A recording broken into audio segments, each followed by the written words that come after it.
بالله من الشيطان الرجيم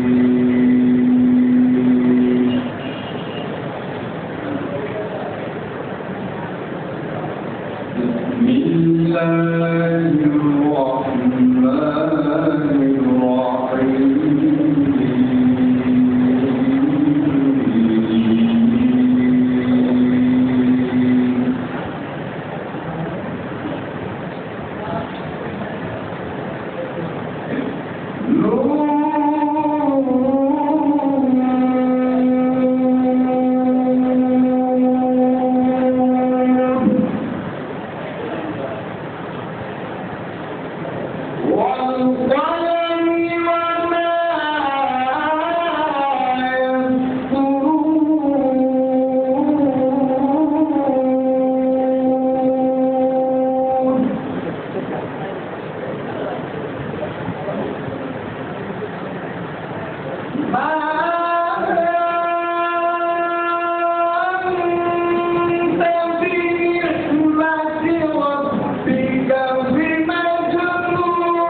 What?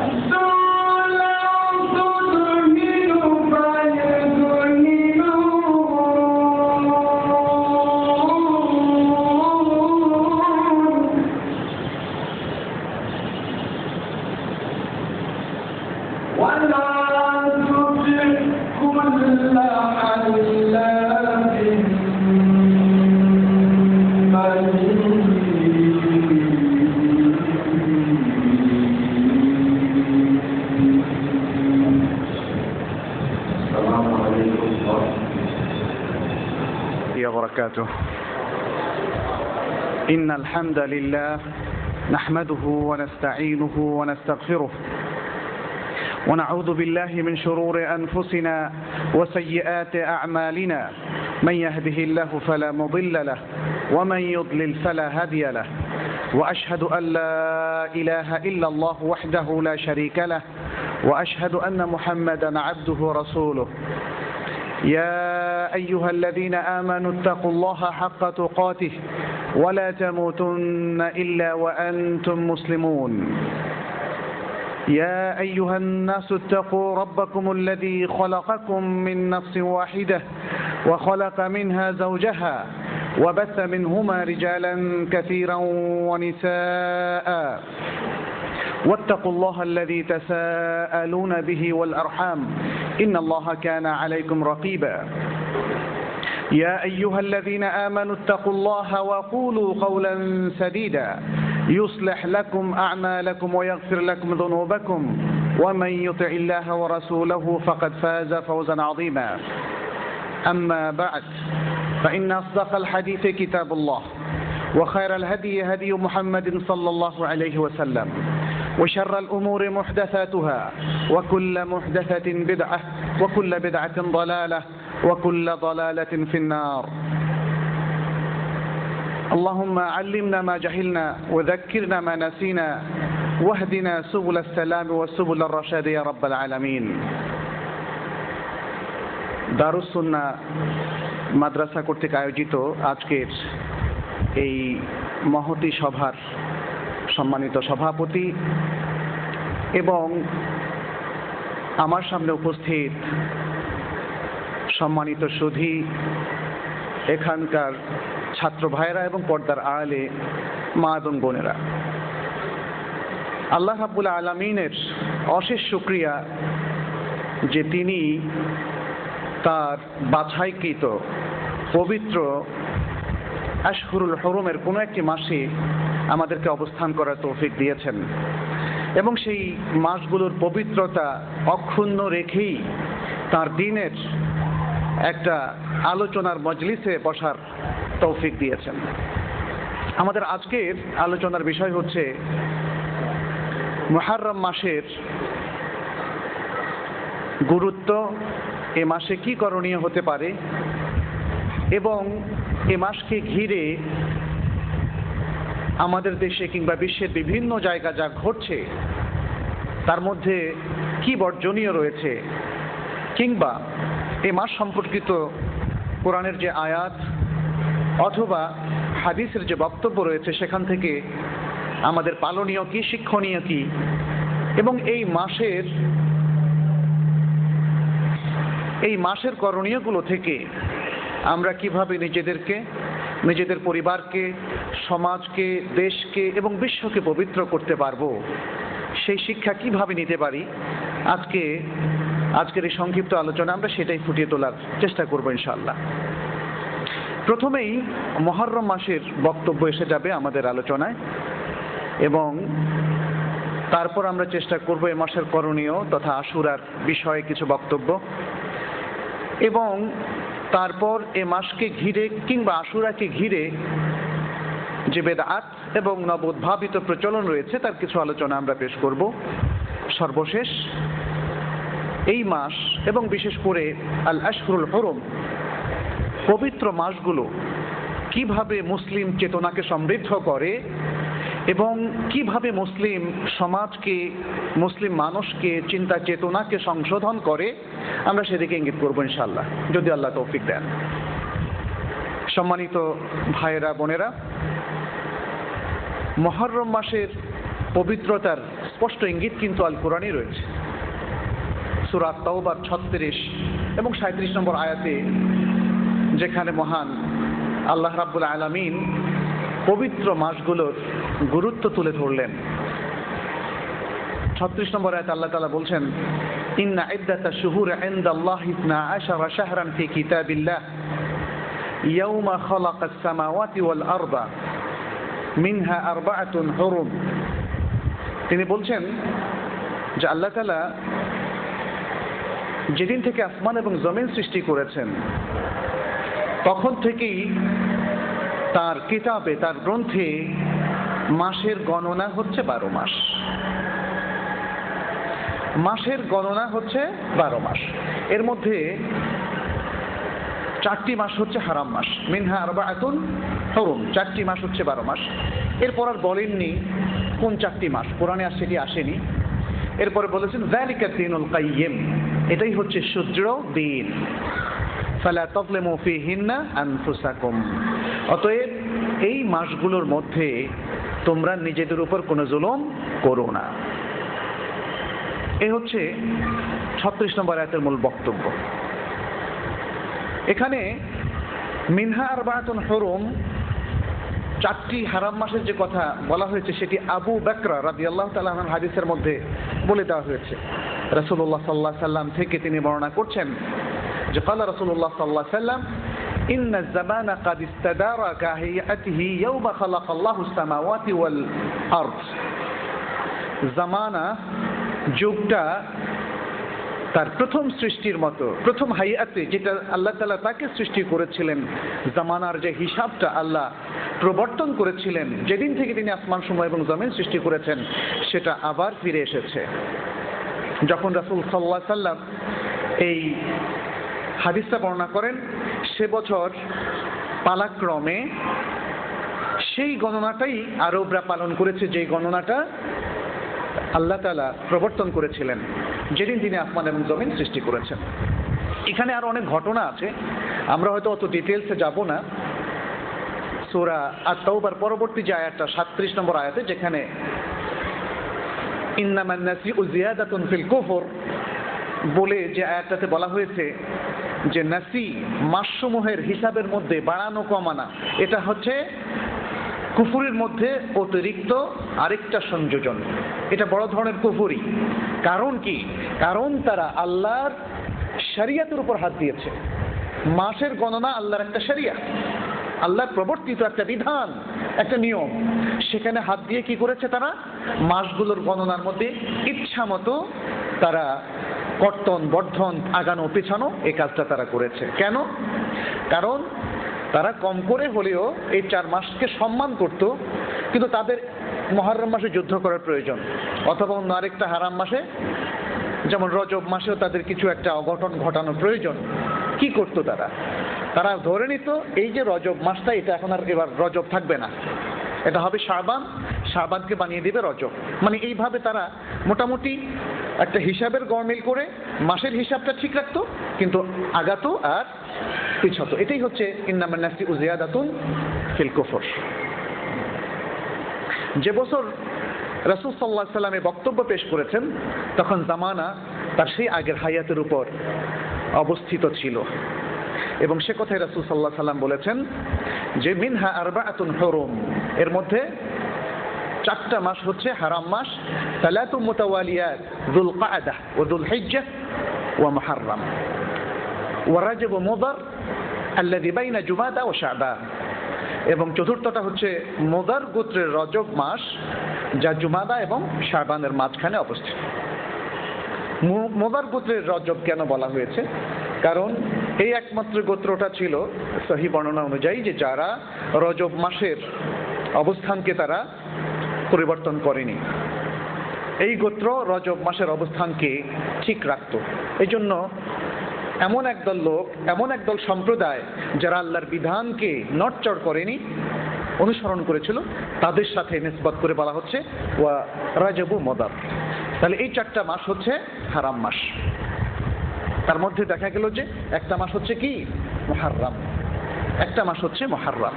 তাহলে মুহররম হচ্ছে 4টা হারাম মাসের একটা অত্যন্ত গুরুত্বপূর্ণ মাস, এবং এই হারাম মাসের স্পেশাল অনেকগুলো বৈশিষ্ট্য আছে। আল কোরআনের বিভিন্ন জায়গাতে দেখবেন যে হারাম মাস সম্পর্কে লোকেরা আপনাকে জিজ্ঞেস করে, রাসূল সাল্লাল্লাহু আলাইহি সাল্লাম কে হারাম মাস সম্পর্কে জিজ্ঞেস করা হয়েছিল, কি বলতে হবে সেটাও কোরআনে বলে দিয়েছে। অনেক বিধান, যে এখানে মারামারি কাটাকাটি করা যাবে না, এখানে আল্লাহর দেয়া বিধান অনুযায়ী হজের মতো মহান একটি রোকন পালন করা হবে, ইত্যাদি আরো অনেক বিধান এর মধ্যে আছে। এবং সূরা আত-তাওবার 36 নম্বর আয়াতে স্পষ্ট করে বলে দেওয়া হয়েছে ফালা তাযলিমু ফীহিন্না আনফুসাকুম, এই মাসগুলোর মধ্যে স্পেশালি তোমরা তোমাদের উপর জুলুম করবে না। জুলুমটা কি? জুলুমটা হচ্ছে ওয়াদউ শাইই ফি গায়রি মাহাল্লি, অন্যায় কাজ করা, ন্যায়সঙ্গত কাজ না করাটাই হচ্ছে জুলম। জুলম মানে হচ্ছে অন্যায়, যেটা ন্যায় নয়, যেটা সঠিক নয়, সঠিক পাত্রে সঠিক সময়ে সঠিক কাজটি না করাটাই হচ্ছে জুলম। আপনি যে কাজটি যেখানে করার কথা, রাখার কথা, যেভাবে সমাধান করার কথা, সেটি যদি না করেন, তার থেকে একটু বিচ্যুত হন, তাহলে আপনি জুলম করলেন। সালাতটা রাসূল সাল্লাল্লাহু আলাইহি সাল্লামের নিয়ম অনুযায়ী আদায় করার কথা, কিন্তু যদি আপনি সালাতটা নিজের ইচ্ছা মতো অথবা অন্য কোনো লোকের দেখানো পদ্ধতিতে আদায় করেন, এটা হচ্ছে জুলম। আপনি সত্যবাদী হওয়ার কথা, কিন্তু যদি আপনি মিথ্যা আচরণ করেন, তাহলে এটা হলো জুলম। আপনি মানুষের হক, মানুষের অধিকার, মুসলমানদের অথবা যে কোনো প্রাণীর অধিকার ঠিক মতো প্রোটেক্ট করার কথা, হেফাজত সংরক্ষণ করার কথা, প্রত্যেকের অধিকার, আতিদি কুল্লাদি হাক্কিন হাক্কা, তার অধিকার তাকে বুঝিয়ে দাও, দেওয়ার কথা। কিন্তু যদি অধিকার বুঝিয়ে না দেন, তাহলে এটা হলো জুলম। তাহলে জুলম মানে আমাদের সমাজে সবাই মনে করে অত্যাচার আর নির্যাতন, মানে অত্যাচার নির্যাতন হচ্ছে জুলমের একটা প্রকার মাত্র, কিন্তু সবসময় এই অর্থ করাটা ঠিক না। ফলে মানুষ যে বেদাতগুলো করছে, এটাও কিন্তু জুলম। এটা জুলম না? বেদাতগুলো কি করা উচিত? আল্লাহর শরিয়া থেকে বের হয়ে যাওয়া কি উচিত? অথবা আল্লাহর শরিয়ার মধ্যে এমন কোন নতুন উদ্ভাবন করা কি উচিত যেটা এই শরিয়ার মধ্যে অন্তর্ভুক্ত নয়? তাহলে যদি কেউ করে থাকেন, সেটা হবে জুলম। কিন্তু মানুষ যেহেতু জুলম মানে মনে করে যে অত্যাচার নির্যাতন, কোনো বেদাতের মধ্যে সে সম্পৃক্ত, কিন্তু কারো উপর তো অত্যাচার করছে না ইত্যাদি। ফলে জুলমের অর্থের মধ্যেও আমাদের কিন্তু একটা ভুল চিন্তা ভাবনা চলে এসছে, ভুল ডেফিনেশন বা সংজ্ঞা আমরা প্রদান করছি। এখানে আল্লাহ তাআলা বলছেন হারাম মাসগুলোর মধ্যে তোমরা জুলম করো না। তাইলে তার মানে হচ্ছে সমস্ত যা আমাদের জন্য নিষিদ্ধ, যা আমাদের জন্য করা অনুচিত, সবকিছুই কিন্তু আল্লাহ তাআলা আবারও স্পেশাল অর্ডারে আবারও আমাদেরকে স্মরণ করিয়ে দিলেন যে এই মাসগুলোর মধ্যে তোমরা জুলুম করো না। জুলুম কি অন্য মাসগুলোতে করা যাবে? অন্য মাসগুলোতে করা যাবে? করা যাবে না। কিন্তু বিকজ এই 4টা মাস স্পেশাল, এই 4টা মাস স্পেশাল, স্পেশাল অকেশনে আসলে খারাপ কাজ করা যায় না। আপনার সাথে আমার দ্বন্দ্ব আছে, তাই বলি কি আমার কোনো আত্মীয়ের বিয়েতে অথবা আমার কোনো গুরুত্বপূর্ণ মাজলিসে আপনি এসে আমার সাথে তর্ক বিতর্ক করবেন? তর্ক বিতর্ক তো সবসময়ই খারাপ, ভালো না, কিন্তু স্পেশাল অকেশনের মধ্যে সেটা আরো কঠিনভাবে নিষিদ্ধ হয়। আমরা আসলে হারাম মাসের মাহাত্ম্য ভুলতে বসেছি, এই পুরা উম্মাহ ভুলতে বসেছে। মুসলিম জনপদগুলোতে গিয়ে দেখেন এই হারাম মাসে কি হচ্ছে। হারাম এই সম্মানিত মাসগুলোর মধ্যে যে মাসে নিষিদ্ধ কাজ করা আরো বেশি নিষিদ্ধ, সে সব পৃথিবীর বহু মুসলিম দেশে গিয়ে দেখেন সেখানে আল্লাহর হুরমাত সেখানে লঙ্ঘিত হচ্ছে, ভায়োলেট করা হচ্ছে। কারণ আমাদের শিক্ষা ব্যবস্থা, আমাদের চিন্তা চেতনা, আমাদের দৈনিক আচরণ, আমাদের পারস্পরিক ইন্টারাকশন সবকিছু আমরা আমাদের ইচ্ছা মতো করছি। কোরআন এবং সুন্নাহ থেকে আমরা ডিটাচড হয়ে গিয়েছি, বিচ্ছিন্ন হয়ে গিয়েছি। এটা হচ্ছে প্রধান কারণ। মুহররম মাস, তার আগে আরো 2টো মাস আমরা পার হয়েছি, যুল কায়দা এবং যুল হজ্জা। যুল কায়দা, যুল হজ্জা দুভাবে আমরা বলতে পারি। যাই হোক, এখন 3য় মাসের মধ্যে আমরা মুহররম মাসে প্রবেশ করেছি। কিন্তু এই মাসগুলো কি তাদের পবিত্রতা আমরা রক্ষা করেছি? এই মাসগুলো আমাদের মারামারি, কাটাকাটি, হারাম আরো যা কিছুতে আমরা কম বেশি সম্পৃক্ত আছি, তার থেকে নিজেদেরকে মুক্ত করেছি? নিজেকে, নিজের সন্তানকে, ভাইকে, মাকে, চাচাকে, পরিবারকে, স্বামী বা স্ত্রীকে অথবা সমাজকে, সমাজের নানা ধরনের লোকদেরকে আমরা কি বিরত রাখার জন্য একটু বিন্দুমাত্র চিন্তা করেছি যে আমার যিনি আত্মীয়, আমার যিনি প্রতিবেশী অথবা আমি নিজেই, এই মাসের পবিত্রতাকে কি আমরা রক্ষা করতে পেরেছি? আল্লাহ তাআলা কি এমনিই বলেছেন মিনহা আরবাআতুন হুরুম? অথবা রাসূল সাল্লাল্লাহু আলাইহি সাল্লাম সে কথার প্রতিধ্বনি আবার আবু বকর বর্ণিত হাদিসের মধ্যে কি এমনিই করেছেন মিনহা আরবাআতুন হুরুম সালাতুম মুতাওয়ালিয়াত? এমনি কি করেছেন? এমনি করেননি, কিন্তু এর সিগনিফিক্যান্স, এর তাৎপর্যটা আমরা ধরতে পারছি না।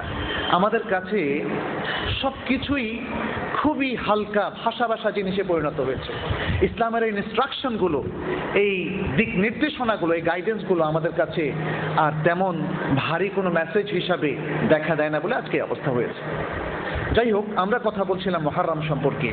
মুহররম হলো এই 4টা মাসের অন্যতম একটা মাস, যে 4টা মাস সম্পর্কে এই উম্মার লোকরা আবারও ইসলামের মেসেজটা নিতে হবে, তাদের নিজেদেরকে রিমাইন্ড দিতে হবে যে 4টা মাস স্পেশাল অকেশন, সমাজকে, দেশকে, বিশ্বকে সংশোধন করার সময়। অতএব এই 4টা মাসে নিষ্কলুষ থাকার চেষ্টা করতে হবে, যাতে তার উপর ভর করে বাকি আরো 8টা মাসে আমরা ভালো থাকতে পারি। এটা হচ্ছে মুহররমের তাইলে ফার্স্ট ইমপ্রেশন। মুহররম মাস উপলক্ষে যত আলোচনা হয় সবখানে দেখবেন যে আশুরার বিষয়টা প্রাধান্য পায়, এবং আশুরা মানে হচ্ছে কারবালার বিষয়টা প্রাধান্য পায়। অথচ মুহররমের যে আরো বিশেষ মাহাত্ম্য, এগুলো কিন্তু আমরা ভুলে যাই। এই বিষয়টাও আমি কোথাও আলোচনা হতে শুনিনি, কিন্তু আমি মনে করি আজকে আমাদের উপর দায়িত্ব এই আলোচনাগুলো করা, বোঝানো এবং জাতির সামনে এটা তুলে ধরা। এটা একটা বিষয়। দ্বিতীয় আরেকটা বিষয় হচ্ছে, যেটা আমরা আবু হুরায়রা রাদিয়াল্লাহু তাআলা আনহু থেকে স্পষ্ট সহিহ হাদিস যেটা ইমাম মুসলিম বর্ণনা করেছেন তাতে জানি, রাসূলুল্লাহ সাল্লাল্লাহু আলাইহি ওয়াসাল্লাম বলেছেন, আফদালুস সিয়ামি বা'দা সিয়ামি রমাদান শাহরুল্লাহিল মুহররম ওয়া আফদালুস সালাতি বা'দাল ফারিদা সালাতুল লাইল। যে রমাদান মাসের সিয়ামের পরে সবচেয়ে উত্তম সিয়াম হচ্ছে আল্লাহর মাস মুহররমের সিয়াম। এখানে দেখেন মুহররমকে আল্লাহ তাআলা আবারও সম্মানিত করেছেন। কি বলেছেন? শাহরুল্লাহ, শাহরুল্লাহ, আল্লাহর মাস, আল্লাহর মাস হিসেবে তিনি নির্ধারণ করেছেন। আর আরেকটা সম্মান কি বলেছেন? রমাদানের সিয়ামের পরে উত্তম সিয়াম হচ্ছে এই মুহররমের সিয়াম। তবে এখানে একটা বিষয় আছে, এখানে যেহেতু রমাদানের সিয়ামের পরে বোঝা যাচ্ছে ফরজ ছাড়া সিয়ামুত তাতাউর, নফল সিয়ামের ক্ষেত্রে বলা হচ্ছে নফল, এবং এই নফলটা কি? নফলে মুতলাক, নফলে মুতলাক, মুকাইয়াদ না। মুকাইয়াদটা কিরকম? যেমন সিয়াম ইয়াউম আরাফা, সিয়াম ইয়াউম আশুরা, এগুলো হচ্ছে নফলে মুকাইয়াদ, মানে স্পষ্ট সুন্নাহ। আল্লাহ তাআলা একটা তারিখকে নির্ধারণ, আল্লাহ রাসূল সাল্লাল্লাহু আলাইহি সাল্লাম একটা তারিখকে নির্ধারণ করে দিলেন। এছাড়া নফলে মুতলাক মানে হচ্ছে যেগুলো কমন সিয়ামের মধ্যে সবচেয়ে উত্তম সিয়াম হচ্ছে মুহররমের সিয়াম, সেটা রাসূল সাল্লাল্লাহু আলাইহি সাল্লামের হাদিস থেকে স্পষ্ট জানা গেল। এবং শেষ অংশে বলা হচ্ছে ফরজ সালাতের পরে উত্তম সালাত হচ্ছে সালাতুল লাইল। সালাতুল লাইল, আল্লাহর সাথে স্পেশাল কানেকশন, গভীরভাবে সম্পৃক্ত হওয়া। আসলে আল্লাহর সাথে স্পেশাল কানেকশন ছাড়া কোনো মুমিনের ঈমান তাজা থাকে না। আল্লাহর সাথে আমাদের যে কমিটমেন্ট, যে ওয়াদা, সেটাও রক্ষা করার প্রতি আমরা উদ্বুদ্ধ হই না, এবং আল্লাহর কাছে কান্নাকাটি করে চাওয়ার যে একটা আকুতি, সেটা নিজের মধ্যে সৃষ্টি হয় না যদি না সালাতুল লাইল আদায় করা হয়। লক্ষ্য করবেন খুব সহজেই, একজন লোক নিয়মিত সালাতুল লাইল পড়ে, তার আচরণ, আল্লাহর প্রতি তার দায়িত্ববোধ, আল্লাহর শরিয়ার প্রতি তার আনুগত্য, এটা একদম ভিন্ন প্যাটার্নের ওই ব্যক্তির চাইতে যে রাতের সালাত পড়ে না, তবে ফরজ সালাত পড়ে। এই জন্যই এইভাবে এ দুটোকে এতটা সিগনিফিক্যান্স এবং তাৎপর্য দেওয়া হয়েছে। তাহলে মুহররম মাসের দ্বিতীয় এবং তৃতীয় বিষয়টা আমরা জানলাম, এটা আল্লাহর মাস। তৃতীয় বিষয়টা হচ্ছে এটা নফলে মুতলাকের মধ্যে যে সিয়াম রয়েছে তার মধ্যে সবচেয়ে উত্তম সিয়ামের মাস। চতুর্থ আরেকটি বিষয় হচ্ছে আশুরার বিষয়। আশুরার বিষয় বললেই আমাদের বাঙালি মুসলিমরা শুরু চলে যায় কারবালাতে। অথচ রাসূল সাল্লাল্লাহু আলাইহি সাল্লামের জীবদ্দশায় কি কারবালার ঘটনা ঘটেছিল? আশুরার ফজিলত রাসূলুল্লাহ সাল্লাল্লাহু আলাইহি ওয়াসাল্লাম নিজেই বর্ণনা করে গিয়েছেন। অনেকগুলো সহিহ হাদিসের মধ্যে এই বর্ণনাটি এসেছে। বুখারী মুসলিমের হাদিসে এসেছে, কিছু রিওয়ায়াত এসেছে মুসলিমের মধ্যে, কিছু আলাদা রিওয়ায়াত এসেছে বুখারীর মধ্যে, কিছু রিওয়ায়াত এসেছে তিরমিজির মধ্যে, এবং সুনানের গ্রন্থগুলোর মধ্যে এই সম্পর্কিত যতগুলো হাদিস আছে মুসনাদ ইমাম আহমদের মধ্যে অনেকগুলো বর্ণনা এসেছে। কিছু বর্ণনা আপনাদের সাথে আমি শেয়ার করব। তাহলে মুহররম মাসের আরেকটা ফজিলত আমরা পাচ্ছি আশুরার ফজিলতের মধ্য দিয়ে, এবং আশুরাকে সহিহ সুন্নাহ মোতাবেক কিভাবে পালন করা হবে সেটি পালনের মধ্য দিয়ে। আমরা কয়েকটা হাদিস শেয়ার করি। প্রথম, ইবনে আব্বাস রাদিয়াল্লাহু তাআলা আনহুর যে হাদিসটি বুখারী মুসলিমের মধ্যে বর্ণিত হয়েছে, সেখানে তিনি বলছেন, কাদিমা রাসূলুল্লাহ সাল্লাল্লাহু আলাইহি ওয়াসাল্লাম আল মদিনা ফাওয়াজাদা আল ইয়াহুদা সিয়ামান ইয়াউমা আশুরা। রাসূল সাল্লাল্লাহু আলাইহি ওয়াসাল্লাম মদিনার মধ্যে আগমন করলেন এবং সেখানে দেখলেন যে ইহুদিরা সেখানে এসে সিয়াম পালন করছে আশুরার দিন, আশুরার দিন সিয়াম পালন করছেন। ফাকালা লাহুম রাসূলুল্লাহ সাল্লাল্লাহু আলাইহি ওয়াসাল্লাম মা হাযাল ইয়াউম আল্লাযী তাসুমুনা, এই যে দিনটা তোমরা রোজা রাখছো এটা কোন দিন? ক্বালু হাযা ইয়াউমুন আযীম, এটা একটা মহান দিবস, একটা মহান দিন। আনজাল্লাহু ফীহি মূসা ওয়া কওমা, এই দিন মহান আল্লাহ রাব্বুল আলামিন মূসা এবং তার জাতিকে রক্ষা করেছেন, মুক্তি দিয়েছিলেন ফেরাউনের হাত থেকে। ওয়া গাররাকা ফিরআউনা ওয়া কওমা, আর ফেরাউন এবং তার জাতিকে এই দিন সাগরে ডুবিয়েছেন, নীল নদের মধ্যে ডুবিয়ে দিয়েছেন। ফাসামাহু মূসা শুকরান ফানাহনু নাসুমু, এরপরে আল্লাহ তাআলা শুকরিয়া স্বরূপ মূসা এই দিন সিয়াম পালন করলেন, এরপরে আমরাও তার উম্মত হিসাবে সিয়াম পালন করা শুরু করলাম। فقال رسول الله صلى الله عليه وسلم فنحن أحق وأولى بموسى منكم, কেন? তিনি বলছেন যে তোমাদের চাইতে আমরা মূসার আরো বেশি হকদার, আমরা মূসার আরো বেশি হকদার। মূসার হকদার মানে কি? অর্থাৎ মূসার আনুগত্য করার, মূসা যে কাজটা ইবাদত হিসাবে পালন করেছিলেন সেটি মানার আমরা আরো বেশি অধিক হকদার, ওয়া আউলা এবং অধিক উত্তম। এই কথার মধ্যে আরো অনেকগুলো কথা রয়ে গেছে। আজকে যারা ইহুদি, আজকে যারা বিভিন্ন ধর্মাবলম্বী, যারা আজকে মূসা আলাইহিস সালাম অথবা ঈসা আলাইহিস সালামকে নবী হিসাবে, নিজেদের নবী হিসাবে তারা দাবি করে, তাদের শরিয়ত আছে বলে দাবি করছে, আসলে তারা সত্যিকার ভাবে ঈসা, মূসা বা সকল নবীদের বেশি হকদার নয়। রাসূল সাল্লাল্লাহু আলাইহি ওয়াসাল্লামের আগমনের পর থেকে কিয়ামত পর্যন্ত সকল নবীদের সবচেয়ে বেশি হকদার হচ্ছেন এই মুসলিম উম্মাহ, কারণ তারাই অথেন্টিক শরিয়ার উপর আছে, তারাই আল্লাহর দেয়া ইসলামের উপর আছে, তারাই আল্লাহর দেয়া বিধানের উপর আছে। রাসূল সাল্লাল্লাহু আলাইহি ওয়াসাল্লামের এই উচ্চারণ আমাদের সবার জন্য প্রযোজ্য। সকল নবীরা আমাদের সবচেয়ে কাছের মানুষ, আমাদের কাছে সবচেয়ে বেশি মান্যবর, আমাদের কাছে সবচেয়ে বেশি গ্রহণযোগ্য এবং সম্মানিত। তবে শরীয়ত হচ্ছে মুহাম্মদ রাসূলুল্লাহ সাল্লাল্লাহু আলাইহি ওয়াসাল্লামের শরীয়ত। এই শরীয়তের বাইরে পূর্ববর্তী আর কোনো শরীয়ত আমাদের জন্য মানার বিষয় নয়, কারণ এই শরীয়তে এসে আগের সমস্ত শরীয়তকে মানসুখ করে দিয়েছে। অতএব সেই বিষয়টি ছাড়া আর সকল ক্ষেত্রে তারা আমাদের কাছে অত্যন্ত সম্মানিত। আল্লাহর যারা রাসূল তাদেরকে আমরা রাসূল হিসাবে মানি, এবং এর রাসূলদের বাইরে আল্লাহর নবী হিসাবে যারা রয়েছেন তাদেরকে আমরা মানি। তারপরে সাহাবী বলছেন, ফাসামাহু রাসূলুল্লাহ সাল্লাল্লাহু আলাইহি ওয়াসাল্লাম ওয়া আমারা বিসিয়ামি, এরপর রাসূল সাল্লাল্লাহু আলাইহি ওয়াসাল্লাম ওই দিন নিজে সিয়াম পালন করলেন এবং মানুষকে সিয়াম পালনের নির্দেশ দিলেন। এটা হচ্ছে একটা হাদিস। আরেকটা হাদিস যেটি ইমাম মুসলিম এবং ইমাম তিরমিজি বর্ণনা করেছেন আবু কাতাদা রাদিয়াল্লাহু তাআলা আনহু থেকে, আন্না রাসূলুল্লাহ সাল্লাল্লাহু আলাইহি ওয়াসাল্লাম সুইলা আন সিয়াম ইয়াউম আশুরা ফাকালা ইউকাফিরু আস-সানাতাল মাদিয়াহ। রাসূলুল্লাহ সাল্লাল্লাহু আলাইহি ওয়াসাল্লামকে আশুরার দিন সিয়াম পালনের ব্যাপারে প্রশ্ন করা হলো। তিনি বললেন, দেখেন কত সুন্দর ছোট্ট উত্তর, এই দিন সিয়াম পালন করলে পূর্ববর্তী এক বছরের পাপ মোচন হয়, ক্ষমা হয়। কত সংক্ষেপে উত্তর দিলেন, মানে এত অল্প কথা রাসূল সাল্লাল্লাহু আলাইহি ওয়াসাল্লাম বলতেন, অথচ এটা দিয়ে অনেকগুলো কথার উত্তর। বলছে এই দিন রোজা রাখবো কিনা, তিনি বলছেন এই দিন রোজা রাখলে এক বছর আগের গুনাহ মাফ হয়ে যায়। তার মানে এই দিন রোজা রাখো, এবং এই দিন রোজা রাখার কি ফজিলত শোনো। মানে একসাথে অনেকগুলো কথা অল্প কথায় বলতেন। এটাকে বলা হয় জাওয়ামিউল কালিম। রাসূল সাল্লাল্লাহু আলাইহি ওয়াসাল্লামকে জাওয়ামিউল কালিম দেওয়া হয়েছিল, অল্প কথায় অনেক বক্তব্য যাতে তিনি পেশ করতে পারতেন, সেই সুন্দর বৈশিষ্ট্য, সেই সুন্দর ক্ষমতা রাসূল সাল্লাল্লাহু আলাইহি ওয়াসাল্লামকে দেওয়া হয়েছিল। আরেকটা হাদিস সহিহ মুসলিমের আবু কাতাদা রাদিয়াল্লাহু তাআলা আনহু থেকে বর্ণিত, তিনি বলছেন, হয়তোবা একই বর্ণনা কিন্তু এটাকে একটু ভিন্ন ভাষায় তিনি বর্ণনা করেছেন, যে রাসূল সাল্লাল্লাহু আলাইহি ওয়াসাল্লাম বলেছেন, সিয়ামু ইয়াউমি আশুরা, সিয়ামু ইয়াউমি আশুরা আহতাসিবু আলা আল্লাহি আন ইউকাফিরা আস-সানাতা আল্লাতী ক্বাবলা। আমি মনে করি আশুরার সিয়াম অথবা আল্লাহর কাছে আশা করি। ইহতিসাব মানে হচ্ছে এখানে আশা করা, আরজু, আমি আশা করি যে আশুরার সিয়াম এর মাধ্যমে আল্লাহ তাআলা 1 বছর আগের গুনাহ ক্ষমা করে দিবেন।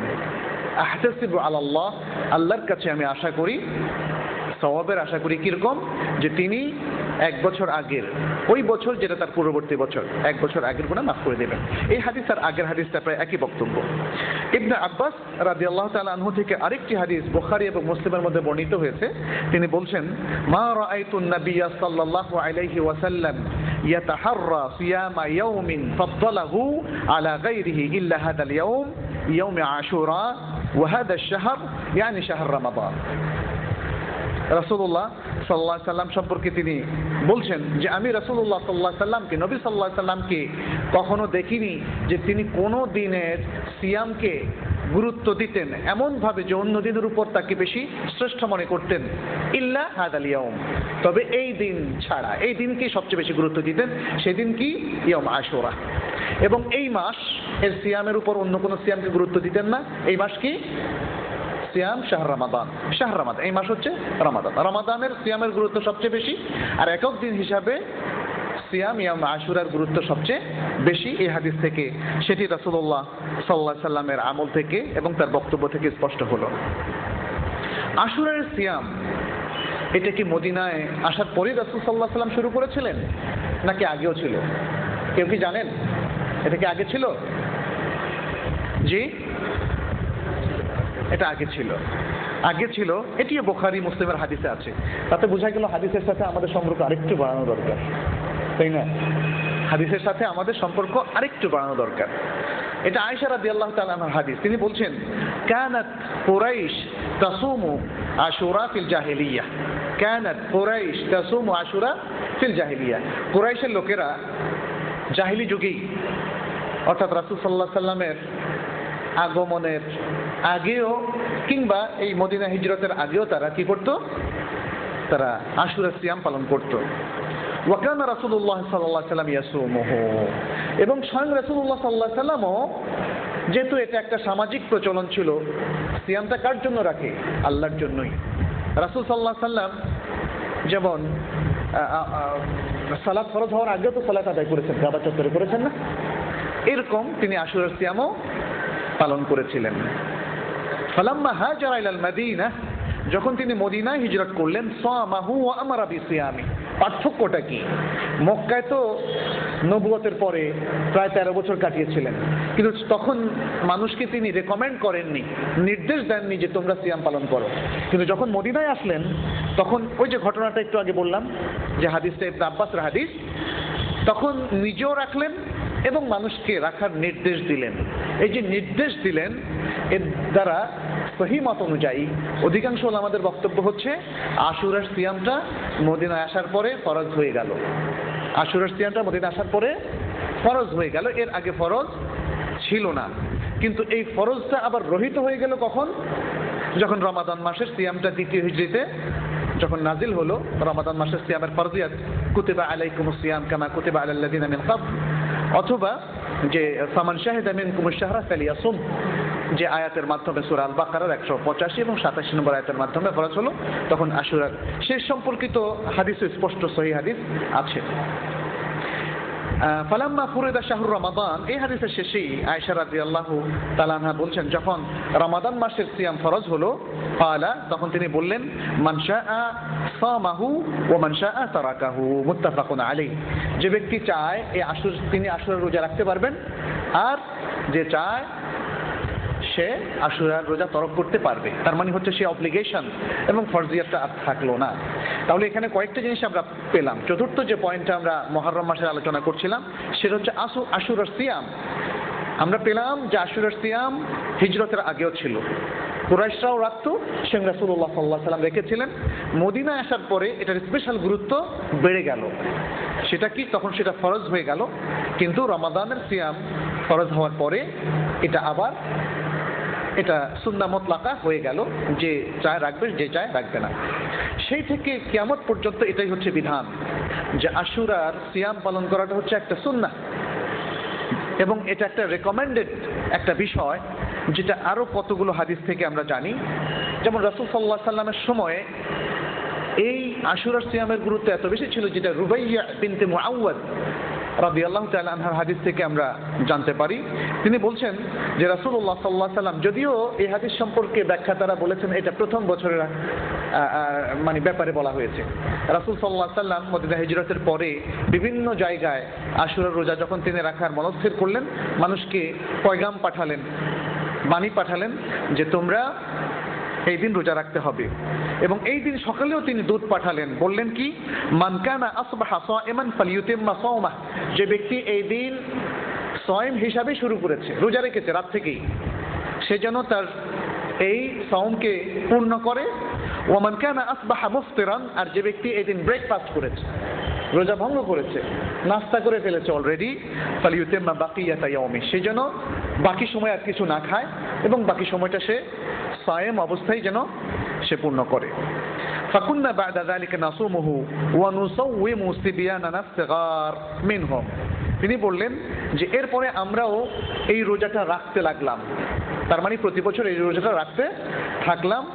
আর কি করলাম, আমাদের যে ছোট ছোট বাচ্চারা আছে তাদেরকেও এই রোজাটা রাখাতাম। সুবহানাল্লাহ, কি একটা গুরুত্বপূর্ণ বিষয় যে সিয়াম আশুরা নিজেরাও রাখতাম, বাচ্চাদেরকেও রাখতাম। ওয়া নাযহাবা ইলাল মসজিদ, আমরা মসজিদে যেতাম। ফানাজআল লাহুম আল-লু'বাতা মিনাল আহিন, এক ধরনের পশমের তৈরি খেলনা তাদেরকে দিতাম। কেন?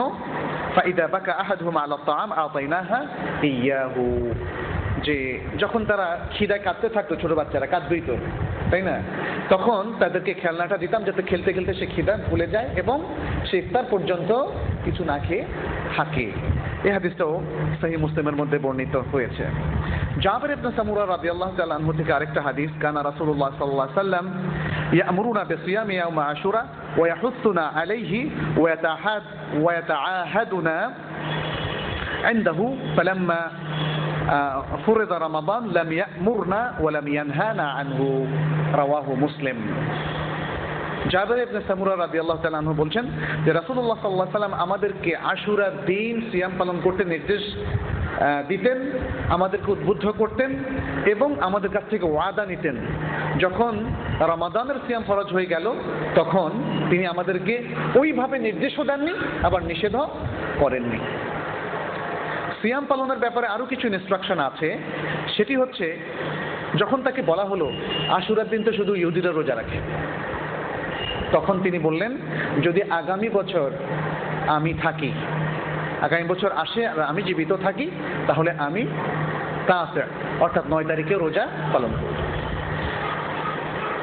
মুসনাদ ইমাম আহমদের মধ্যে অবশ্য আরেকটা রিওয়ায়াত আছে, যদিও কেউ কেউ এটাকে দায়ী বলেছেন, আমি জানি না, আপনি কি বলতে পারবেন এটা হাসান কিনা, যে খালিফুল ইয়াহুদ, এভাবে বলা হচ্ছে যে ইহুদিদের খেলাফ করো এবং আশুরার দিন একদিন আগে বা একদিন পরে, হাদিসটা এখানে আছে অবশ্য, একটু সমালোচনা আছে, তবে অনেকেই সহিহ আলেমদের মধ্যে অনেকেই এটাকে অনুযায়ী আমল করাকে জায়েজ বলেছেন এবং তার ভিত্তিতে ইবনুল কাইয়িম রাহিমাহুল্লাহ একদিন আগে বা একদিন পরে মিলানোর কথা বলেছেন, যে হয় 9 তারিখ 10 তারিখে, এটা হচ্ছে সর্বোচ্চ পর্যায়ে, যেহেতু এটা সুন্নাহ দ্বারা একদম স্পষ্ট সাব্যস্ত। যদি 9 তারিখে কারো মিস হয়ে যায়, অনেক সময় আমাদের মিস হয়ে যেতে পারে, আশুরার দিন মনে পড়ে আরে আজকে তো আশুরা বা কালকে আশুরা, তখন আমরা ওই দিন রোজা রাখি। তবে ইহুদিদের সাথে খেলাফ করার জন্য আরেকটা অপশন আমাদের সামনে যেহেতু আছে, সেটা হচ্ছে 11 তারিখে রোজা রাখলে ইহুদিদের সাথে খেলাফ করা হয়। ইহুদিদের সাথে খেলাফ করাটা এটা আশুরার অন্যরকম একটা শিক্ষণীয় বিষয়, একটা বৈশিষ্ট্য, এটা একটা সাংস্কৃতিক চেতনা, একটা সাংস্কৃতিক যুদ্ধ আপনারা বলতে পারেন। আজকে আমরা কোন সংস্কৃতির আগ্রাসনের শিকার? সে হচ্ছে বিজাতীয় সংস্কৃতির, এবং সেটি হচ্ছে অধিকাংশ ক্ষেত্রেই ইহুদিদের তৈরি করা বা ইহুদি লবির তৈরি করা, যেটা প্রডিউসড হয় মূলত পাশ্চাত্যে। সমস্ত ডিজাইন, সমস্ত কিছুর মূল সূতিকাগার হচ্ছে পাশ্চাত্য। সেখান থেকেই যত অশ্লীলতা, যত অন্যায় আচরণ, যত পোশাকের সংস্কৃতি, যত নগ্নতার সংস্কৃতি, উগ্রতার সংস্কৃতি এবং যত নাস্তিকতা, যত অন্যায় আচরণ, সবকিছু সেখান থেকে আসে। সেটা আজকে আমাদের মধ্যে জেগে বসেছে, অথচ তাদের দেশে তারা দাবি করছে তারা সভ্য।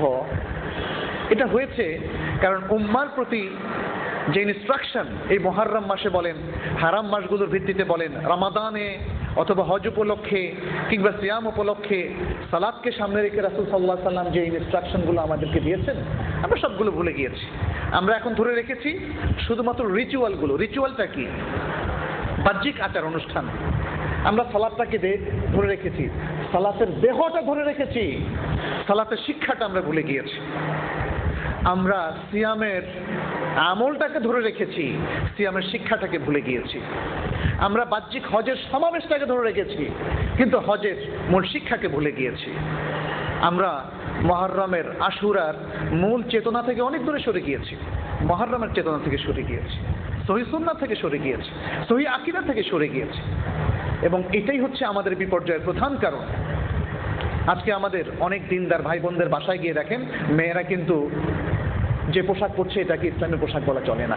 মেয়েদের সবচেয়ে বেশি ক্ষতি হয়েছে, কারণ অন্য জাতির লোকেরা, অমুসলিম লোকেরা যারা আমাদেরকে ধ্বংস করতে চায়, আমাদের সংস্কৃতিকে ধ্বংস করতে চায়, তারা জানে যে নারীদের মাধ্যমে ধ্বংস করা সহজ। এই জন্য নারীদের চিন্তা চেতনাকে পাল্টে দিয়েছে।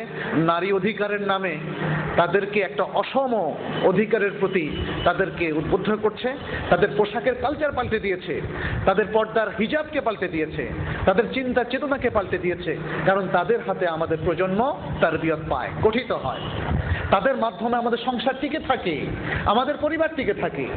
যদি আমাদের সন্তানরা নষ্ট হয়, মিসগাইডেড হয়, অথবা রাইটলি গাইডেড না হয়, প্রপারলি গাইডেড না হয়, তাহলে এই ছেলে মেয়ে এমনি নষ্ট হবে।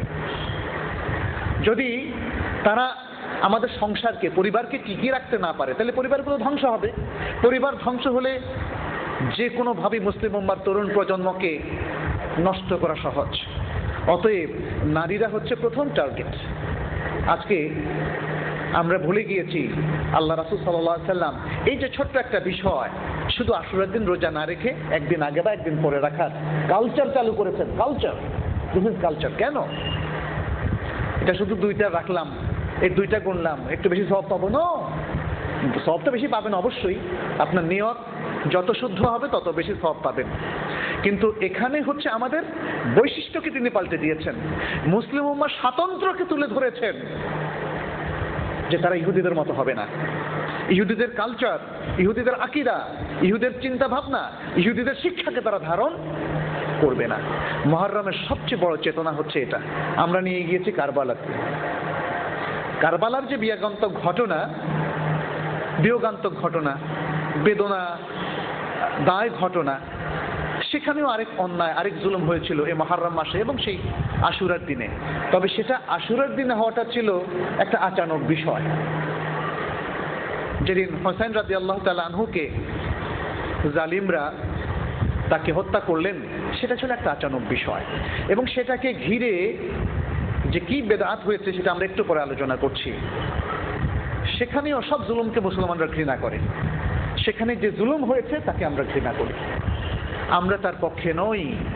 কিন্তু আজকে মুসলমানদের ধারণা হয়ে গিয়েছে যদি কারবালাকে আপনি হাইলাইট না করেন, আশুরার সাথে লিঙ্ক না করেন, তাহলে আপনি তাহলে ওই জুলুমকে সমর্থন করলেন। একটা জিনিস আমাদের উপর চাপিয়ে দেওয়া হয়। আমরা কি আশুরের জুলুমকে কেউ সমর্থন করেছি? কারবালায় যেটা ঘটেছে কখনোই না। কোনো জুলুমকে মুসলিম সমর্থন করে না। কোনো জুলুমকে, সে হোক আমার নিজের মধ্যে, আমার পরিবারে, আমার সমাজে, আমার রাষ্ট্রে, অথবা বিশ্বের যেখানেই যে কোনো জুলুম, মুসলমান তাকে সমর্থন করে না। This is our culture, this is our আকীদা, this is our habit, this is our সিফাত। এটাই হচ্ছে আমাদের অ্যাট্রিবিউট, এটা আমাদের গুণাবলী, আমাদের বৈশিষ্ট্য। মুসলমানের বৈশিষ্ট্য, সে সব কিছুতে নিরাপদ থাকে, নিরাপদ রাখে। তার জিহ্বা দ্বারা সে কাউকে আক্রান্ত করে না, তার হাত দ্বারা সে কাউকে আক্রান্ত করে না। এ ছিল আমাদের একদিকে আল্লাহ তাআলার পক্ষ থেকে গাইডেন্স, ইনস্ট্রাকশন, অন্যদিকে মুসলিম যে গাইডেন্সে নিজেদেরকে গড়ে তোলে সেটা হয়ে যায় তার কালচার। মুসলিম মিথ্যা বলে না, এটা ছিল তার কালচার। মুসলিম সবাইকে তার ভাই হিসাবে মনে করে। সকল মুসলিম, সকল মুমিন তার ভাই। ইন্নামাল মুমিনুনা ইখওয়া, এটা কিন্তু আমাদের কালচার। একদিকে আমাদের শরিয়ার বিধান, অন্যদিকে আমাদের কালচার। সবার প্রতি সুন্দর আচরণ করা, কাউকে চিট না করা, ধোঁকা না দেওয়া, মানুষের অধিকার সংরক্ষণ করা, এগুলো হচ্ছে আমাদের কালচার। এবং অন্য জাতির আকীদা, অন্য জাতির পূজা ইবাদত, অন্য জাতির বিভ্রান্তিমূলক আরো যা কিছু আছে, নগ্নতা, ভায়াপনা, এটাকে মুসলিম কখনো ধারণ করে না। রাসূলুল্লাহ সাল্লাল্লাহু আলাইহি সাল্লাম তার জীবনের প্রতিটা ইনস্ট্রাকশনের মধ্যে আমাদের কিন্তু সেই শিক্ষা দিয়ে গিয়েছেন। আজকে যখন মুহররমের আলোচনা হয় তখন কারবালাকে সামনে রেখে আমাদের লোকেরা কাঁদে, কিন্তু অ্যাট দ্য সেম টাইম বাসায় গিয়েও দেখবেন যে তার মধ্যে অনেক বেদাত, আগেও বেদাত, পরেও বেদাত। এই কান্নার কি অর্থ থাকতে পারে? আল্লাহু আকবার। আমরা তাহলে কি আলোচনা করছি? আমরা তাহলে কি জাতিকে দিচ্ছি, কি বুঝাচ্ছি? নিজেরা সংশোধিত হচ্ছি না। আশহুরুল হুরুম, মুহররম এসে আমাদেরকে আসলে সেই সংশোধনের দিকে আহ্বান করছে। তাহলে সিয়াম ইয়াউম আশুরা, এটা হচ্ছে আশুরার দিন পালনীয় মুসলমানদের একমাত্র কাজ। কি? সিয়াম ইয়াউম আশুরা। আর কোনো উৎসব নাই, আর কোনো আলোচনা, আর কোনো অন্যরকম কি বলে যে ব্যবস্থাপনা, আর কোনো অন্যরকম আয়োজন, অন্য কোনো মাহফিল আশুরা উপলক্ষে নাই। একটাই, সেটা হচ্ছে সিয়াম ইয়াউম আশুরা। এটাই হচ্ছে সুন্নাহর আমল, এটাই হচ্ছে রাসূলুল্লাহ সাল্লাল্লাহু আলাইহি সাল্লামের ইনস্ট্রাকশন। এর বাইরে আর তিনি আর কোনো রকম বলেন নাই যে ফুল লাগাও, অথবা ভালো পোলাও কুরমা করো, খাবারের আয়োজন করো, কাঙ্গাল ভোজ করো, বা ইত্যাদি করো, তাজিয়া বের করো, এ করো সে করো ইত্যাদি, কোনো কিছুই রাসূল সাল্লাল্লাহু আলাইহি সাল্লামের কাছ থেকে আসেনি। মুসলমান বা মুসলিম উম্মাহ রাসূল সাল্লাল্লাহু আলাইহি সাল্লামের ইনস্ট্রাকশনের বাইরে যেতে পারে না। আশুরাকে ঘিরে, যেটা কারবালার প্রান্তরে হয়েছিল, একে ঘিরে মুসলিম উম্মার মধ্যে একটা টার্নিং, একটা পয়েন্ট আমরা লক্ষ্য করি। সেটা কি? সেটা হচ্ছে আশুরার পুরো ফজিলতকে ডাইভার্ট করে এটাকে কারবালার মধ্যে প্রতিস্থাপন করা হয়েছে। ফলে সারা মুসলিম বিশ্বে বা মুসলিম বিশ্বের অনেকগুলো দেশে আশুরার সাথে কারবালার একটা সংযোজন স্থাপন করে সিয়ামের বৈশিষ্ট্যটা হারিয়ে যেতে বসেছে মুসলিম উম্মাহ থেকে। এটা একটা বিষয়। দ্বিতীয় গুরুত্বপূর্ণ বিষয় যেটা বলেছি, ইহুদিরাই সারা পৃথিবীকে এখন শাসন করছে। তাদের হাতেই সমস্ত সাংস্কৃতিক ওয়াসাইল, তাদের হাতেই সমস্ত প্রচার মাধ্যমের ওয়াসাইল আল ইলাম তাদের হাতে। ফলে রাসূল সাল্লাল্লাহু আলাইহি সাল্লাম ওহীর মারফত তাকে এমন একটা গাইডেন্স দেওয়া হয়েছিল যে উম্মাকে যাতে তিনি সতর্ক করে যান যে এই উম্মার অধিকাংশ লোকেরা এই প্রবল পরাক্রমশালী লোকদের সুন্নাতকে, তাদের নিয়ম নীতিকে, মেথোডোলজিকে অনুসরণ করবে। অতএব রাসূল সাল্লাল্লাহু আলাইহি সাল্লাম সেই ব্যাপারে আমাদেরকে সাবধান করেছেন। কিন্তু কারবালার আলোচনার মধ্য দিয়ে আমরা সেটাও ঢেকে ফেলেছি, অর্থাৎ ইহুদিদের আলোচনা আর আমাদের মধ্যে আসছে না। প্রচার মাধ্যমে আজকে বাংলাদেশেও যত কিছু দেখছেন, এটা কিন্তু ইভেন পর্নোগ্রাফি থেকে আরম্ভ করে এভরিথিং ক্রিয়েটেড বাই এই ইহুদি লবি। এরাই ওয়েবসাইট বলেন, ইন্টারনেট বলেন, বিভিন্নভাবে আমাদের তরুণ প্রজন্মকে ধ্বংস করার জন্য এমন আয়োজন তারা করেছে। এখন এই প্রজন্মকে যদি এই শিক্ষা দেওয়া যায় যে না, তোমাদের কালচারাল অ্যাগ্রাসন থেকে এটাকে প্রতিরোধ করতে হবে, নিজস্ব কালচারকে ধারণ করতে হবে, এর বাইরে যাওয়া যাবে। কালচারের সাথে আকীদার কিন্তু একটা বড় সম্পর্ক আছে, বুঝতে হবে। সংস্কৃতিকে ব্যাখ্যা করতে হবে আকীদা দিয়ে। সহি আকীদাকে ভায়োলেট করে কোনো কালচার তৈরি হতে পারে না। বাঙালির যত আয়োজন, যত সংস্কৃতি, এটা সহি আকীদার সাথে কখনোই কনফ্লিক্টিং হতে পারে না। সাংঘর্ষিক কোনো কিছু মুসলমানের, মানে ইসলামী সহি আকীদার সাথে সাংঘর্ষিক কোনো কিছু মুসলমানের আকীদা হতে পারে না। এটা কিন্তু আশুরার শিক্ষা, এটা আশুরার সরাসরি হাদিস থেকে এই শিক্ষাটা আমরা পাই। আশুরাকে ঘিরে যে দুষ্কার্যটা হয়েছে, যে বিশাল বেদাতের সৃষ্টি হয়েছে দুই প্রান্তিক সীমানায়, সেটাকে আমরা এভাবে ভাগ করতে পারি। এক, প্রথমত হয়েছে, আমরা আরেকটা হাদিস থেকে জানি, আর সেটাও ইবনে আব্বাস রাদিয়াল্লাহু তাআলা আনহু থেকে এসেছে, যে রাসূল সাল্লাল্লাহু আলাইহি সাল্লাম ইহুদিদের সম্পর্কে, খয়বরের ইহুদিদের সম্পর্কে বলেছিলেন যে তারা এই দিবসটাকে ঈদ হিসাবে উদযাপন করত, রোজা রাখতো ইত্যাদি। তারা নিজেরা মার্কেটে উৎসব করত, ভালো ভালো পোশাক পরতো এবং মেয়েদেরকে গহনা পরাতো ইত্যাদি। তো আশুরাকে মুসলমানদের এক দল আশুরার উপলক্ষে বিজাতীয় সংস্কৃতি অনুসরণ করছে। এটা একটা বিপর্যয় আমাদের। এটা একটা বিষয় আছে। দ্বিতীয় বিষয় হচ্ছে মুসলিমদের মধ্যে দুই দল দুটো প্রান্তিক সীমানায় চলে গিয়েছে আশুরাকে ভিত্তি করে। ইমাম ইবনে তাইমিয়া রাহমাহুল্লাহ এই বিষয়ে বিশদ আলোচনা করেছেন। একদল হচ্ছে শিয়া, আর একদল হচ্ছে নাসিবী। শিয়া হচ্ছে যারা হুসাইন রাদিয়াল্লাহু তাআলা আনহুর পক্ষাবলম্বন করে, তথাকথিত আলী রাদিয়াল্লাহু তাআলা আনহুর পক্ষাবলম্বন করে তাদেরকে ইমাম বানিয়ে তারা একটা ইজম তৈরি করেছে এবং এই দিবসকে বিয়োগান্তক শোক দিবস হিসেবে তারা পালন করছে। এই দিন তারা তাজিয়া বের করছে। তাজিয়া এটা কিন্তু আরবি শব্দ, তাজিয়া শব্দ আমরা বাংলায় বলি, আসলে তাজিয়া মানে হচ্ছে শোক জানানো। তারা শোক দিবস হিসেবে পালন করছে, কিন্তু বছরের পর বছর বা লং টাইম শোক পালন করার কি এটা ইসলামিক কালচার? ইসলামের 3 দিন পর্যন্ত শোক করা যেতে পারে, এরপরে আর কোনো শোক নাই। সুবহানাল্লাহ। আল্লাহ রাসূল সাল্লাল্লাহু আলাইহি সাল্লাম তিনিও তো দুনিয়া থেকে চলে গিয়েছেন, তার শোক দিবস কে পালন করে? আসলে মহানবী সাল্লাল্লাহু আলাইহি সাল্লাম বলেন, খোলাফায়ে রাশিদিন বলেন, কারোই শোক দিবস পালন করার কোনো অপশন ইসলামে নাই। This is not Islamic culture, this is not Islamic culture. তাহলে হুসাইন রাদিয়াল্লাহু তাআলা আনহুর মৃত্যুকে উপলক্ষ করে কোন মুসলিমের জন্য এটা জায়েজ নাই যে তারা তাজিয়া বের করবে, তারা শোক করবে। নো, শোকের কোনো বিষয় নেই। আমাদের কত লক্ষ লক্ষ মহান ইমাম, মহান সাহাবায়ে কেরাম, মহান ব্যক্তিত্বরা দুনিয়া থেকে তারা চলে গিয়েছেন, তাদেরকে হত্যা করা হয়েছে, তারা শাহাদাত বরণ করেছেন। কয়জনের শোক আপনি পালন করবেন? মুসলমানের কাছে শোকের কোনো আনুষ্ঠানিকতা নাই। মুসলমান মৃত্যু এবং শোককে শক্তিতে রূপান্তরিত করে এবং প্রবল বিক্রমে তারা ইসলামকে মেনে চলে, সমাজে, রাষ্ট্রে, বিশ্বে প্রতিষ্ঠিত করার জন্য তারা চেষ্টা করে। এটাই হচ্ছে মুসলিম। অতএব আমাদের কাছে এইভাবে কোনো শোক নেই, এটা একটা বিষয়। তাহলে তারা যে বুক কাটছে, এই যে তাজিয়া মিছিল বের করছে বিভিন্ন খান থেকে, অথবা আমি একবার গ্রামে বের হলাম যে উত্তরবঙ্গের দিকে, পথে ঘটনাক্রমে ওই দিন ছিল 10ই মহররম, আমি জানতাম না, পরে খেয়াল করলাম এই যে লাল পোশাক পরে, তরবারি নিয়ে, ঢাল নিয়ে লোকজন নানা রকম মানে অনুষ্ঠান করছে এবং মানুষের থেকে টাকা তুলছে। আমাদের বাংলাদেশে আজকে দেখেন যারা করছে এরা কিন্তু হয়তো আদতে শিয়াও না। তাহলে শিয়াদের এই যে একটা আমল, এই যে একটা বিদআহ, এটা হচ্ছে একটা বিদআহ। আর আরেকটা বিদআহ হচ্ছে যারা তখন সিরিয়াতে ছিল, এরা বিশেষ করে ইয়াজিদ এবং তার পক্ষের কিছু লোকেরা, এরা অনেকেই হয়তো সেদিন ব্যথিত ছিলেন, আমি পুরো বিশ্লেষণে যাচ্ছি না, তবে সিরিয়াতে একদল লোক ছিল যারা হুসাইন রাদিয়াল্লাহু তাআলা আনহুর মৃত্যুতে খুব খুশি হয়েছিল। তারা আশুরার দিনকে আজও তাদের যারা বংশধর তারা পালন করে ঈদ উৎসব হিসাবে। কেন? যেহেতু তারা হুসাইন রাদিয়াল্লাহু তাআলা আনহু বিরোধী, ফলে সেই বিরোধিতাকে তারা উৎসব মনে করে, যদিও তাদের সংখ্যা খুবই কম। এইভাবে দুই প্রান্তিক সীমানায় মুসলমানদের অনেকে চলছে।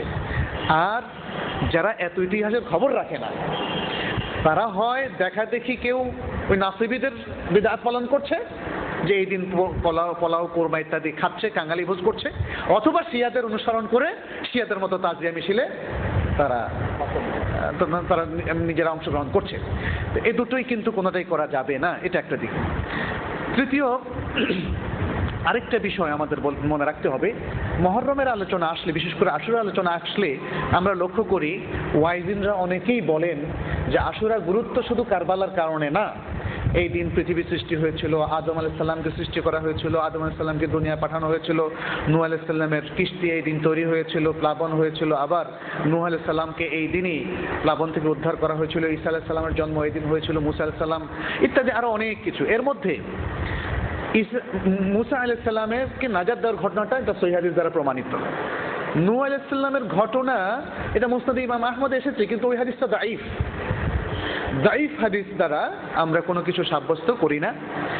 আর বাকি যতগুলো ঘটনা এসেছে এটা দাঈফ হাদিস দ্বারাও সাব্যস্ত না।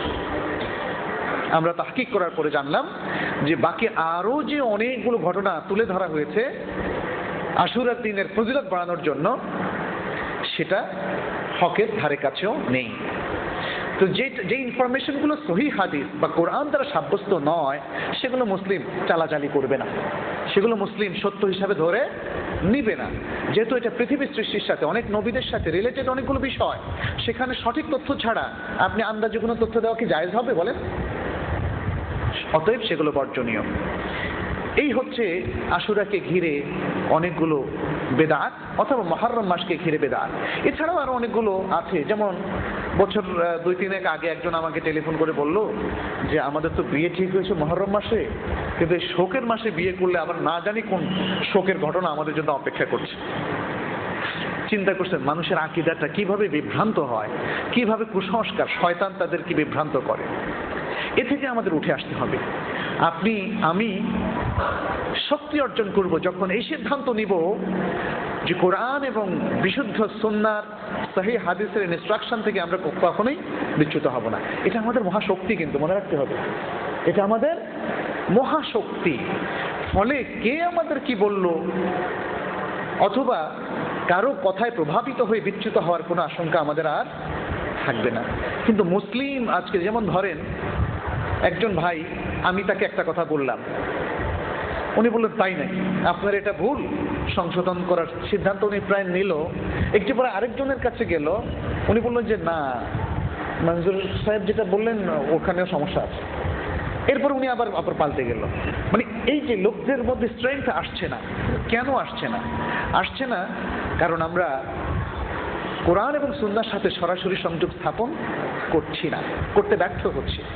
আমাদের স্কলাররাও করছেন না অনেক সময়। ফলে আমরা মুযাবযাবিনা বাইনা যালিক, সবসময় একটা যাবযাবার মধ্যে, একটা হেজিটেশনের মধ্যে, একটা অস্থিরতার মধ্যে, একটা অনিশ্চয়তার মধ্যে আমরা আছি। এটা ঠিক না ওটা ঠিক, এটা ঠিক না ওটা ঠিক। অনেক সময় আমাদের মধ্যে অনেকেই এরকম আছেন, একটা ভুল ইনফরমেশন একজন বলল, আমার যেহেতু জানা নাই, আমি বলে দিলাম মনে হয় ঠিক। মনে হয় ঠিক, আপনি বলা উচিত আমি জানি না। একজন তিনি স্কলার হন অথবা সাধারণ মানুষ হন, যা জানেন না সাহসের সাথে বলুন আমি জানি না, আন্দাজে বলবেন না যে ঠিক আছে। কারণ মুসলিমের একটা বৈশিষ্ট্য হচ্ছে সে আন্দাজে কথা বলে না, আন্দাজে কোনো কিছু বিশ্বাস করে না, আন্দাজে চলে না, সে সবসময় দলিলের ভিত্তিতে চলে। দলিল তার শক্তি। দলিল কি? দলিল তার শক্তি। এই ইনস্ট্রাকশনগুলো খুব ইজি ইনস্ট্রাকশন, নতুন কোনো কথা নয়। আমাদের শক্তি হচ্ছে কোরআন এবং সুন্নাহ। অতএব কোরআন সুন্নাহর বাইরে আমরা কোনো কাজ করব না, কোনো বিশ্বাস করব না। কোরআন এবং সুন্নাহর বাইরে কোনো ইনস্ট্রাকশন আমরা ফলো করব না। আমাদের এমন কোনো সংস্কৃতি গ্রহণ করা যাবে না যেটা কোরআন সুন্নাহর সাথে সাংঘর্ষিক। এ হচ্ছে মহান মুহররমের শিক্ষা, আশুরার শিক্ষা। এই বিষয়গুলো আমাদের বেশি বেশি মনে রাখতে হবে। সম্মানিত ভাইরা, আমি তাই আপনাদেরকে আহ্বান করতে চাই যে সঠিক বিষয়টাকে আপনারা এক্সপ্লোর করুন, আবিষ্কার করুন, সঠিকটাকেই ধারণ করুন। যত ভুল বিভ্রান্তি আছে সেগুলো থেকে নিজেদেরকে সংশোধন করুন এবং জাতিকে জানান, জাতিকে সঠিক দিকে প্রবাহিত করুন, প্রবাহিত হতে সাহায্য করুন। তাআওয়ানু আলাল বিররি ওয়াত তাকওয়া ওয়ালা তাআওয়ানু আলাল ইসমি ওয়াল উদওয়ান। তোমরা পুণ্য এবং তাকওয়ার ভিত্তিতে পরস্পরকে সহযোগিতা করো। আজকে এই সহযোগিতা জরুরি হয়ে পড়েছে। পাপ এবং সীমালঙ্ঘনের ভিত্তিতে সহযোগিতা করো না। অতএব এমন কোনো অনুষ্ঠানে যাবেন না, এমন কোনো অনুষ্ঠানে হেল্প করবেন না, এমন কোনো অনুষ্ঠানকে পৃষ্ঠপোষকতা দিবেন না যেখানে অন্যায়ের চর্চা হয়, জুলুমের চর্চা হয়, যেখানে বেদাতের চর্চা হয়, যেখানে শিরককে লালন করা হয়, যেখানে অন্যায়কে লালন করা হয়। মুহররম আমাদেরকে সে শিক্ষা দেয় এবং আশহুরুল হারাম আমাদেরকে সেই দিকে নির্দেশনা দেয়।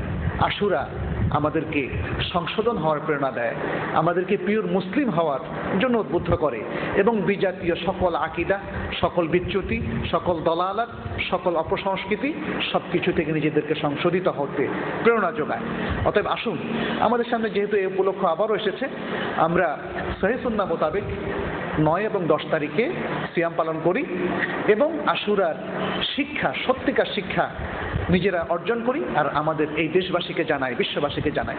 আল্লাহ তাআলা আমাদেরকে সে তৌফিক দান করুন।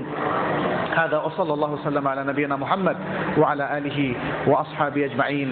আসসালামু আলাইকুম ওয়া রাহমাতুল্লাহি ওয়া বারাকাতুহু।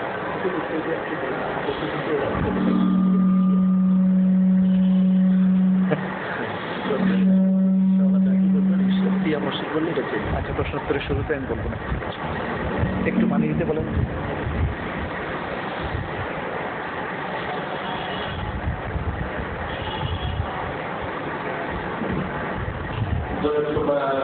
বাংলাদেশ মাদ্রাসা